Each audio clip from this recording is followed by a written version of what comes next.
Welcome back to Call for Help. It's time for the Wired World Challenge. For that, we're going to need somebody with great brain power. Kat Swartz has somebody, I think, for us. Okay, let's see. We've got Jake from Southport, Florida. Let's see what he's got. Jake? All right, let's see what Jake's got. Hello, Jake. How are you?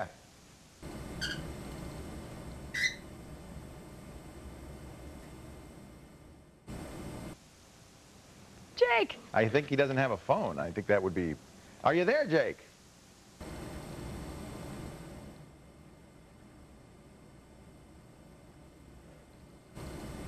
Hello, Jake! Jake, you could win a computer. Oh, come on, I'm going to give him one more chance, and then we're going to have to go to the next caller. All right, Fawn, is he up now? All right. Jake, are you there?